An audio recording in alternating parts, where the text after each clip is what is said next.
Hey guys, how you going? This is BillyEatWorld again. Thanks for stopping by, and just remember, if you like what you see, don't forget to hit that like button. Also, feel free to take a look at some of my other squad videos. You can find them all in a playlist in the description down below. But anyway, a few days ago I caught up with Lachlan Cotter, TheTacticalBrit, to talk about squad because, well, he's got a lot more experience with the game than I do.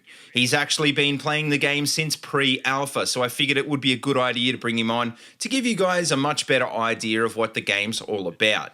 If you guys want to check out more of Lachlan's stuff, well, I'll leave a link in the description below so you can head over and take a look. And also, if you like this new style of video, then make sure you give it a like, and let me know if there's anyone in particular you'd like to see as a guest on this channel. But anyway, I think this intro has gone on for long enough, so without further ado, let's get on to the interview. Hey Lachlan, how's it going? Yeah, I'm pretty good, man. Yeah, it's been a while, hasn't it?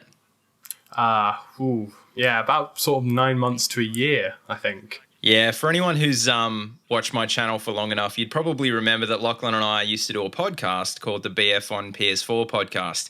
And it was sort of like this video, but it was more about, Battlefield and just gaming in general. But today we're here to talk about squad. And I know you've been playing the game for a while, Lachlan, so I wanted to start by asking you, why do you like the game so much?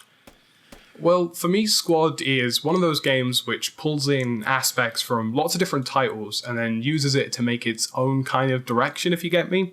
So it kind of pulls in the tacticality of a game like Insurgency, it pulls in the action of Battlefield, and it pulls in the sort of military stylings from Arma 3, and it kind of merges them into something which is a cross between all of them, but it kind of takes the best parts from each one. So it's got that really good tacticality about Insurgency, it's got the action of Battlefield, and it's got the team play and direction of a game like Arma 3, which I think is a really good blend and combination, and it's worked out incredibly well.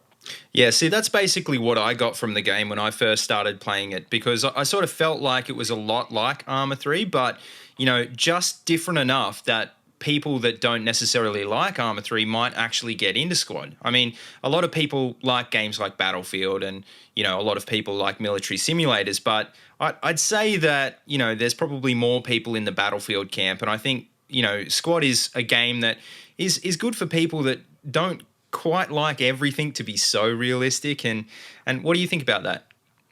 Yeah, I think like Arma 3 for me is one of those games that you either love or hate, right? Because, you jump into this game and you're given 25 different keys to do like 20 bajillion different things, and things can get really confusing and complicated. And I think a lot of people just want to jump into a game where they can have a lot of action and have a lot of fun in a game or two. And that's something that Battlefield does really well, and Arma is slightly less on the end of. And for me, Squad is one of those games which has that kind of realism component, and it certainly does from Arma 3, because you're calling on radios, you're coordinating with your teammates, but at the same time, there's never really a dull moment, even when you're just running between objectives, which can get a little bit dull sometimes at the moment. It's still interesting, and it still has that tension to it. Yeah, it's funny you mentioned the thing with the keys, because I went out and bought a keyless, the 10 keyless designs. I've got the Razor. Is it a Black Widow Stealth? It's the tournament edition one with the, basically it doesn't have a numpad. And I thought, yeah, that'll be fine. I'm never going to need the numpad for gaming. and then I booted up Arma and I was like, oh crap, I can't play. It's not that you can't play, but like, Arma is that complicated that literally you need every single key on the keyboard, and Squad is pretty complicated as well. I mean, compared to Battlefield, Squad is at least twice as complicated. But if Squad is twice as complicated, then Arma 3 is like 100 times as complicated. So Squad's really good for a more casual style of play. Yeah, I'd say, like, for example, if you jump into a game like Arma, I mean, it took me like, I think, I don't know, about 3 hours just to get my settings straight before I could even actually play the thing. Yep. And that in itself was a learning curve. But with Squad, I think if you've played Battlefield, if you've played Insurgency, you're already going to feel pretty comfortable when you jump in. But it's just going to be a simple case of coming to terms with the style of gameplay that happens, how things work, and just sort of like the general consensus when you're playing Squad. which will be the only learning curve for players. And it's good because it kind of challenges you to try different things. I mean, one thing that's really shocked me when I played Squad was I'm used to hitting targets quite frequently when I play shooters. In Squad, I was taking quite a few misses with my weapons before I actually managed to work out how to do it properly. Yeah. And that's great because, it's not a case of simplicity. It's not something that, just any old casual person who plays FIFA on the weekends can jump in and play straight away. But at the same token, it's not the kind of game that you need to have like a keyboard with triple stack keys to even work out what to do. It's got that sort of nice blend in between. So hardcore gamers are going to enjoy themselves, and gamers who aren't exactly up there on the shooter spectrum can still have fun, and gamers who are all the way up the spectrum can even have fun in this game as well. Yeah, definitely. So you've had obviously a lot more time to hands-on with the game and learn how the game works. Because you started playing. Did you say back in May? Is that right? Yeah. There was pre-alpha back in May, and this was when the game was like a little. We would get emails every week with a brand new file to download. There was no sort of service for it. There was no Steam or anything like that. It was just download this file, install it onto your hard drive, and this program will open called Squad. Yeah. So how did you get into that? Did you contact the devs directly? And yeah, initially it started off as I write as well for a website, and initially I saw this game and I was really interested in it, and I saw some of the trailers, and I got into contact with some of the community members, and they were saying really positive things about it. So I thought, maybe I could write some kind of feature article on Squad, seeing as it's this newfound game. It's just done really well on its Kickstarter. And I thought perhaps that's a good way to look at things. And that kind of took off. We did a couple of features on it. We spoke about the game quite extensively with the developers.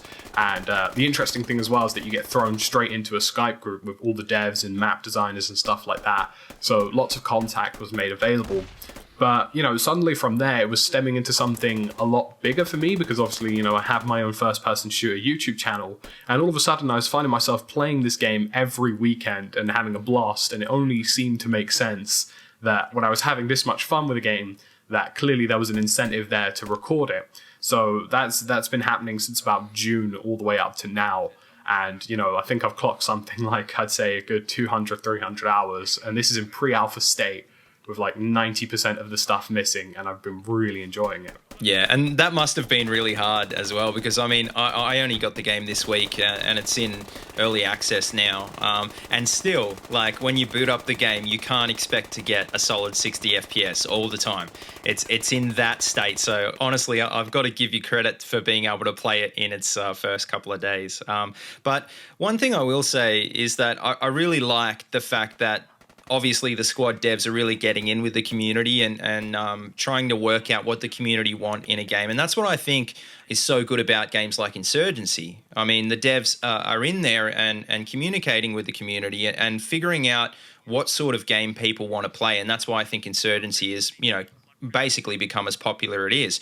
Because, really on the surface, it's not a very technically advanced game. I mean, compared to BF4, if you've ever played Insurgency, you wouldn't be wrong if you went into the game and said this looked like it was from 10 years ago, but yet it's such a good game. And I think the same thing applies to Squad. The graphics are really not that great, but it's the scale and the mechanics that make the game so good, and the fact that the devs want to make the sort of game that players want to play. So yeah, well, they're working on the Unreal Engine at the moment, so it's something that obviously is a transparent engine. People know what it's capable of. But the thing that kind of came across to me when I first played the game, and from the updates we were given and from being in the Skype group, was that this was going to do really well on early access, just on the basis that the developers were so open and so willing to communicate with everybody who plays the game. If you jump onto the forums, if you jump onto the Steam game itself, even in some of the matches you play, you will be in games with developers. You can get your point across, and Reddit as well has also been really successful at doing that too. And they've really kind of found a good line, I feel, because they know what they want as developers, but at the same time, they know what the community wants as players. And I feel like one of the mistakes lots of game makes is that they kind of throw too much of what the community wants, and in a way that could kind of mess up a game. We've seen it in Battlefield 4 where people have asked for certain types of balancing to happen, it's happened, and then all of a sudden they don't like it. And I feel like Squad has that nice blend of somewhere in between, where it's a good case of communication and people are getting their points across, but at the same time, the developers are very much aware of what they want to achieve with the title. And it's been really everything about the game, from optimization to maps to guns, just to how things work. All the way from May up to now, things have been very well communicated, and the community's had a really good input as to how things should work out. Yeah, definitely. And like I said, I just love that style of approach, and you don't get that with AAA shooters. I mean, for example, like a game like Battlefield launched with so many Battlefield 4, I should say, launched with so many problems. And you look at Battlefield Hardline, it launched with so many weapon balancing issues. And how long did it take to get these things fixed? But the fact that Squad is not basically, I guess, tied down by the consoles, and nothing against consoles. I know a lot of my subs are console players, and I'm a console player as well, but the fact that Squad is a PC only game, and the fact that it's made by indie devs, means there's patches coming out every day. Literally every time you start the game up, something's changed, or something's running better, or just generally the balance is better, or whatever. So and that's a really cool thing that I think indie games have in their favor compared to AAA games. Yeah, I'd say, like, for example, they're releasing hot fixes on a regular basis and things like that.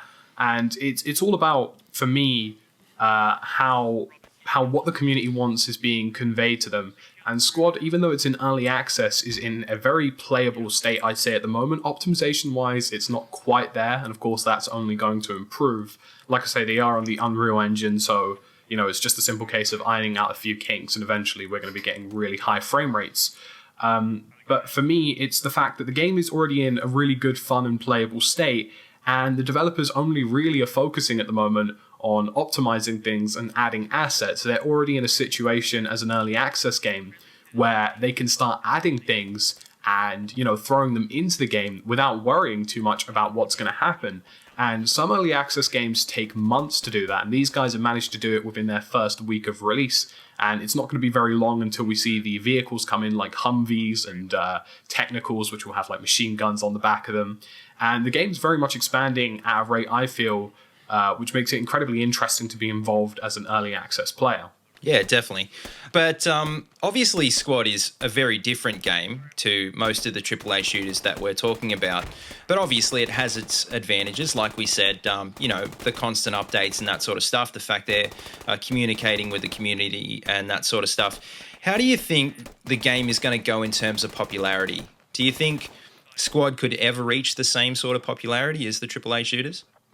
I think Squad has the ability to do that, and like you said, it's not really that much about graphics. I mean, it's coming from Project Reality, which was back on Battlefield 2, and some people still play that game. They don't care about the graphics. It's all about, the fact that it has all these cool mechanics that they're really interested in.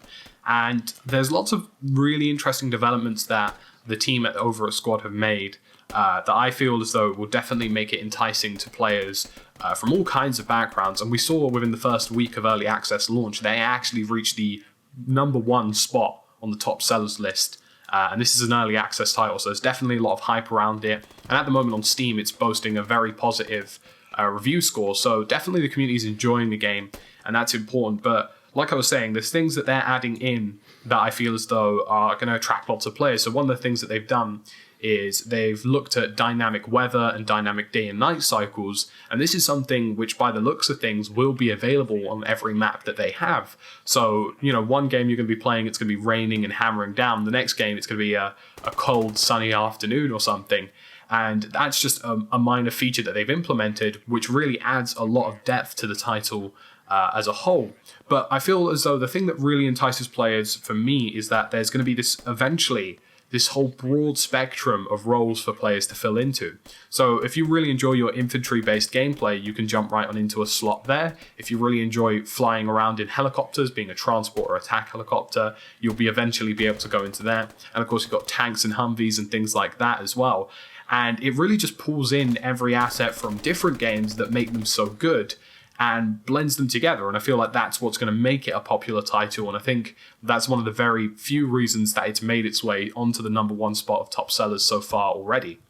Yeah, I agree with you there. I mean, if they can pull off the combined arms thing, I think it's really going to be an amazing game that everyone will want to play. I mean, even Arma 3 really hasn't pulled off the combined arms side of things. I mean, you look at games like, DayZ and that sort of thing, and basically, driving the vehicles can be clunky at best. And even in Battlefield 4, when you compare, say, the tank mechanics to a game like War Thunder, it's not anywhere near in the realm of being realistic. And so I think if Squad really can pull off the combined arms aspect with the vehicles and everything, then it really will be a game to remember. But I've got to admit, I am pretty skeptical just because I've played Arma 3 and I'm not really fussed on the vehicles in that game. But you never know, it could be really good. Yeah, I mean, they've got some... They have the team that are working on the game, they've got a really long-standing experience with games. Some of them are even actually ex-servicemen as well, so they've actually,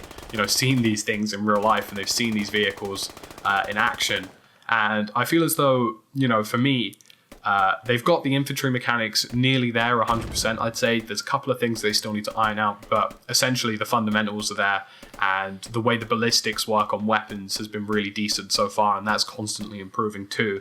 And if they can apply that same level of intricacy to the gameplay for vehicles, then there's definitely a window of opportunity for the game to do really well on Steam and just really well received by the whole shooter community as a whole.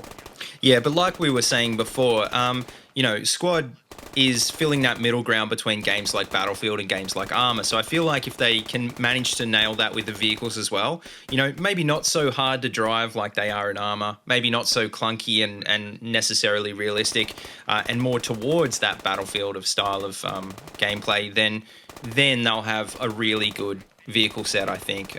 But like I said, I am skeptical, but I guess we'll have to wait and see. But just moving on to another topic, you were saying before that Squad at the moment is one of the best-selling indie games on Steam. One of the things that a lot of people have been criticising since it came out is the fact that for an early access game, it's actually quite expensive. And I'm not sure what the price in US dollars is, but it cost me about 50 Australian dollars, which is about half the price of a AAA game. So do you think in its current state it's worth it? Well, over here it costs about $29.99, which again is about, somewhere in between half of a AAA title. And I think really you got to kind of look at the game objectively and think, is this something that I'd really get into? Now, I mean, the expensive price tag is there, and I believe that does support the developers, and it's going to support them in terms of servers and, just constantly building the game, and that's great. But at the same token, if I was a player personally, I think at the moment people need to look at the performance of the game and then match it with whether or not it's going to be worth their money.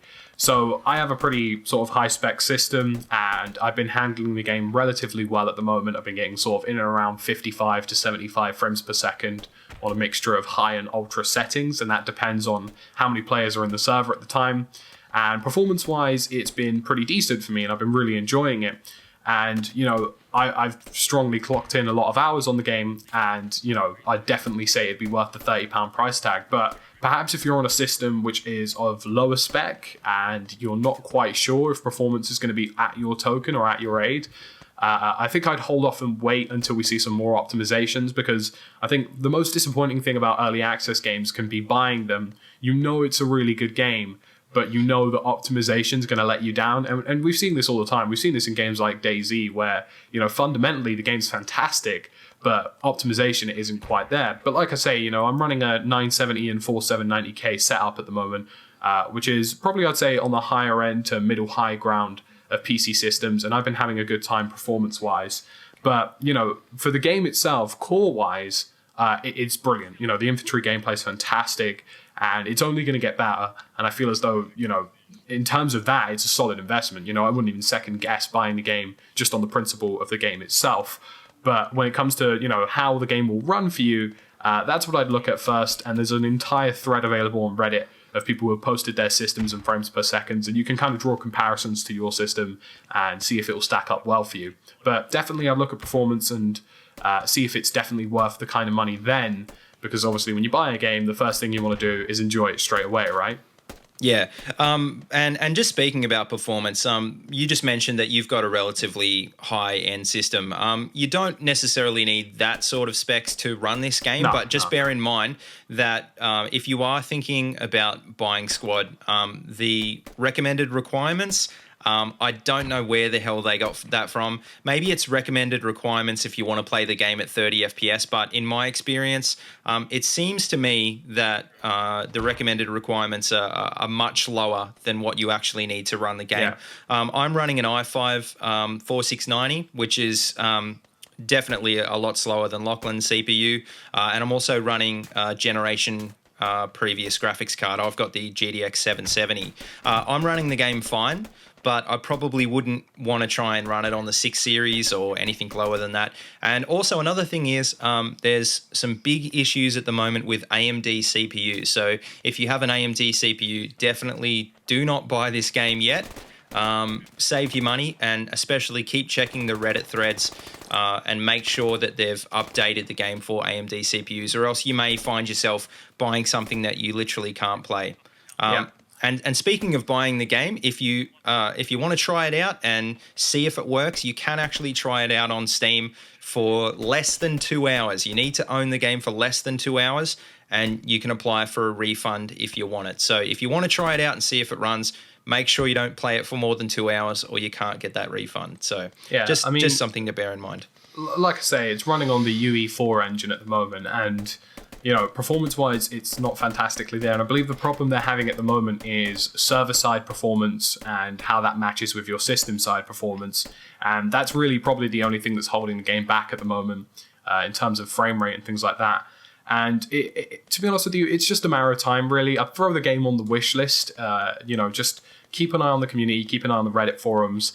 And to be honest with you, it's only a matter of time before these kinks start getting ironed out. I know some people were having a problem with VRAM usage recently that was really tanking their performance to like sort of 35 to 40 frames. They released a hotfix for this, I think it was about a day or two ago, and all of a sudden these people are getting sort of like 80 FPS to 90 FPS, which is a massive performance boost for them. So it's just simply a case of time. And obviously the Unreal Engine is very versatile and it can run on a lot of systems. So eventually this won't be something we really have to be concerned about. But obviously in early access state, it's something just to bear in mind before you make the purchase. And if you do, obviously you've got those 2 hours to mess around with it. And I'd say probably February, if you have a sort of lower end system, will probably be a good time to have a look at the game and look at the performance wise, because by that time I think the developers will have a lot of time to look at the overall optimizations of the game for the wider community. So just something to keep in mind. Now, before we finish up, just to get on to one final topic, we probably should make a comment on team play, which is obviously probably the biggest part of this game. For example, in a game like Siege, playing solo isn't really that fun. So how would you say the experience in Squad differs when you're playing alone? Obviously, it's a very team-based game like Rainbow Six Siege. Do you think you can play this game alone? Oh yeah, definitely. I mean, this is the kind of game that you can jump right on into. Just to give you an example of how it all works, there's different keys for when you join the game. So when you join a game, you're divided into 2 teams, and then you're broken down into subsections of different squads, which is up to 9 people at the moment. And you get a role such as a recon or a medic or an engineer or something in that general basis. And it works really well because people just join this game with their microphones. There's lots of people using microphones. I'd say about 95% of the population in the game. And you press the B key to talk to your squad. You press the V key to use local in-game VoIP. And it's a very communicative game. And the first time I actually played it was honestly the first time I got sold on the game, because I jumped into this game for the first time in May. And there was about 40 of us on the server at the time. So not a full server, and definitely nowhere near the state it is now. And, there was just this huge communication going on. We were battling over this objective, and it just really ties the experience all together. And I started playing the game more frequently recently in the past sort of month or two. And, I'm not particularly playing with anybody I know. I don't really know anybody except for one or two YouTubers who own this game. And even then, I haven't had the opportunity to play with them. But just jumping into the game, I've met this massive community of players who are all really interesting people and have a very extensive background in terms of shooters. And my friends list on Steam has absolutely blown up. My friends list on Reddit and people I'm in communication with has blown up, and on the forums as well. And I find myself playing with these groups of players like the Redcoats, who are a clan in squad at the moment, and the 303RD at the moment. And, these entire clans and communities are all of a sudden coming out of nowhere already. And all you have to do is just jump in and play with them, have a good time. And I think it's probably the best component of the game. The fact that you can just join any game, communicate with these people that you're playing with, and chances are you're going to make some good friends on the field. They'll probably be on your Steam's friend list, and then it will just be a constant cycle of joining games with people that are the same kind of player as you. And it's really great. I mean, like I say, I've had about 100 friend requests from people that I've been playing with, and it's been really awesome just to get involved in the community in the way that it has. And I think anybody really can just jump in and have a good time. Yeah, see, that's the impression that I got from it as well. See, I didn't quite know what to expect because I knew it was such a team-based game. I'd seen a couple of videos about the game and emphasizing how important team play is. And I thought, this could be like Siege. And my impression of Siege is if you don't have friends to play with, it's not really that fun. Well, for me anyway, I feel like when there's other people to play with that and you can work tactically with, the fun level goes up, by 1,000. Whereas in squad, it's the same. You need the team to really have a good time in squad, or else you're just sort of running through a big desert and getting shot. But the difference between Siege and squad is, Siege, you have 5 people on a team. In squad, you have up to 50 people on a team, and each squad has 9 players. So there's going to be at least 1 or 2 people talking. And the cool thing is, and you obviously would know what I'm talking about, Lachlan, have you started to talk in like military speak? Like, oh dear God, yeah. That kicks in about the first game.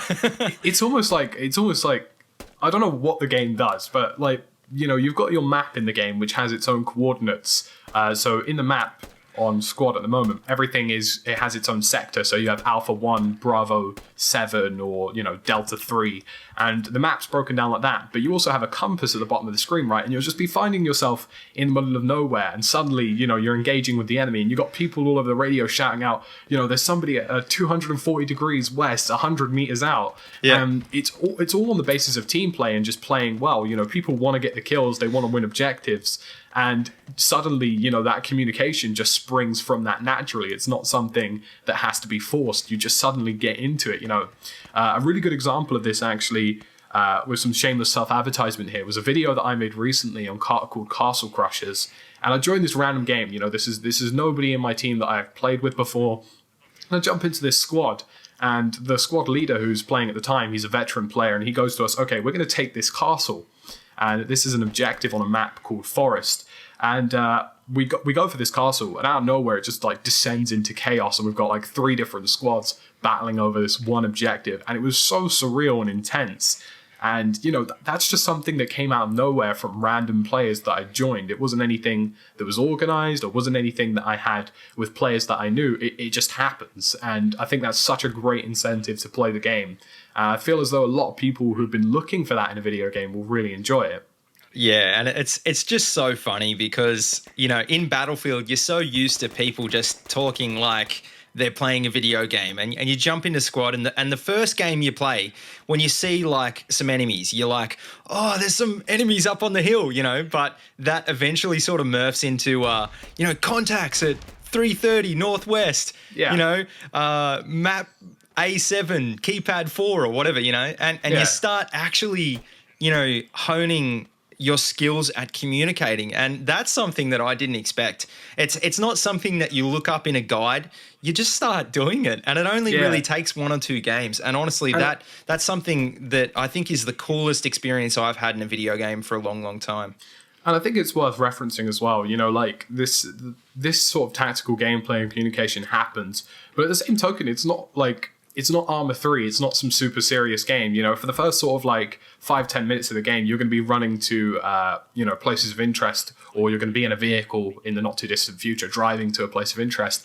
And to be honest with you, it's a nice combination because you get these periods where you're just moving with your squad across a field, and you're cracking jokes together, and you're just taking the piss and having a good time. And then you get these sort of like really intense bits of gameplay, you know, where you're shouting military coordinates. And, you know, it's nice because it's not this super serious game where you have to be super tactical. And, you know, it's worth mentioning, if you're a new player, you're not going to walk into this game and people are going to be like, oh, you're a noob, go die, you know, or something like that. It's going to be, oh, you know, this is how we do things. And you kind of just eventually get into it yourself. It's not really something which has its own sort of, you know, formula for it, or there's not a tactic to it. It just happens. Yeah. And I think that's really good for new players. And I think a lot of people are going to be really surprised when they play their first game of Squad. Yeah. The only time I think you're ever going to get criticized as a new player is if you create a squad and you take that squad leader kit. Just don't do it. Yeah. Just honestly, if you're a new player, just like, if you're a new player, this is something that we've actually been encouraged to do on the forums and Reddit at the moment. You know, because we've had a group of about, say, 200-300 people who have played this game since like May. And the developers were like, can you guys just take the squad leader role so that way we can actually get some real coordination going on? And eventually, once you've, you know, played a couple of games under a squad leader who knows what they're doing, you'll kind of learn how things work. So as a squad leader, you've got the sort of responsibility of guiding your team to victory. You've got to work with the other squad leaders to coordinate a plan of attack. And honestly, that's not something that's particularly easy to do, and it can take a little while. But if you're a new player, just sit back in a role, play your part, and eventually you'll learn how to sort of the ropes of everything and how everything works, I guess. Yeah, and the squad leader role is the hardest role in the game by far, because you're the one that handles the spawn points, which are really, really important. They can lose you the game. You're the person who has to build stuff, which is really important as well. If you've got an objective and you don't fortify it, you could lose that objective, which could lose you the game. And the other thing is as well, on Insurgency, the squad leader is the person who carries the incendiary grenades, which are what basically destroys the caches. So literally the squad leader is the member of the squad who wins the game. It's not just about coordinating, it's about knowing how to use that kit in such a way that you're going to win the game. And that is the hardest role by far. And it's not just about communicating with your squad as well. I mean, I've played games where the squad leader sounds like they know what they're doing. They really, really they've got the lingo down. They are, you know, giving out orders and you know, making their squad stick together, but they have no concept of what you need to do in a battle to win that game. Like, for example, you'll get a squad leader who really knows, you know, how to talk to their squad, but they'll go and Minecraft in an objective that the enemy isn't going to go to in, like, you know, half an hour, because that's how long games last. To be honest, like, it really takes, like, if you're a squad leader, it takes more than just, you know, getting the language down. It's about understanding the tactics of the game. So, like, for example, I think it was about 2 nights ago I was playing, and I was very lucky because I was playing with some people that I'd been playing with since like May, so we'd all taken squad leader roles, and the way you set up your team is make or break. So we had, you know, 2 recons. We told them to sit up on the hills. We had medics who were going to be our close quarters infantry people, and we had, you know, people with RPGs and grenade launchers in vantage points. And if you can set yourself up like that as a team and as a squad leader, then you're going to win. But if you're just the kind of guy who goes, oh yeah, let's build this here because that might help, you know, it's just something that doesn't happen. So really, I mean, if you're somebody who's already the kind of person who likes getting into those sort of team play initiatives and getting into those roles, the squad leader role probably isn't that far off away from you. And, you know, like I say, it's just a matter of a game or two or a few games, and you 100% understand what you need to do to be an effective team. Because you'll see when you join a game, you know, there's no real balancing mechanic at the moment. You know, teams will be even in terms of numbers, but in terms of ability, it's just a simple case of who coordinates more effectively and who knows exactly what they're doing. And that's the team that wins. And you're going to see some landslide matches where one team just gets absolutely decimated on the basis of a coordinated team working on the other side. Yeah, but finally, to finish up, because we should really call it a day soon. What's your favorite class apart from the squad leader, of course? Do you have a favorite weapon, favorite class? At the moment, it's got to be the sort of, well, the recon role, so to speak. So there's a recon role for the militia team and the Russian team and the insurgent team, but it's also the ACOG role on the United States team, and it's really about the long distance shots. I really appreciate those in squad because, you know, close quarters things can get pretty sticky, but if you're the kind of player who can get up onto a hill, and this is the thing about squad, it's not really camping, so to speak, but you need to be able to pull off a good shot from distance. It's something that takes a little while to master, but once you've got that pinned down, you can absolutely destroy an entire team with just a few decent recon players. And one of the best things I've done recently is, there's been some games where we've been absolutely destroyed at an objective, and we've gotten up onto the sides of hills and into some bushes, and we've just been able to wipe out an entire team, with some kind of like level of deadly efficiency. It takes ages to master it, but like I say, I've been playing this thing since May, so it's really good fun. And I think, anybody who picks up the long distance shot rolls will probably have a good time. Yeah, and running recon, I agree with you. It's such a fun role, and it really is the most effective role on the battlefield in a lot of maps. Not in every single map. Some of the close quarters maps, it's really hard because unlike Battlefield, the recon kit doesn't have the ability to, and I shouldn't say recon kit because it's not really a recon kit. The Russian, so the militia and the insurgents, they're basic. I'm just going to call them the Russian team. They have Russian weapons. They have what's called a marksman role, and that basically has an SVD. So that's like a semi-automatic sniper rifle. And the Americans have just basically a standard rifleman, but he has an ACOG scope. So, basically they're your two standard, what you could call a recon kit in Battlefield. And the problem is that it's so hard to kill anyone in close quarters with those kits. So yeah, they're great on some maps when you can, shoot at someone from 500 meters away. But if you get 10 meters away from them, you have to rely on hip fire, and it's ridiculously hard. It's so challenging. Yeah, the Russian marksman, he's okay because he has a Makarov pistol, but the American riflemen, they don't have sidearms. So literally you have to rely on your automatic fire, basically in hip fire on your M4, and it's unbelievably hard. So yeah, in a way, the marksman is the funnest and the coolest and the most effective role on some maps, but on the close quarters maps, it's like the worst, seriously. But it's just so weird. What I actually prefer, though, I really like the saw. Have you played with the saw?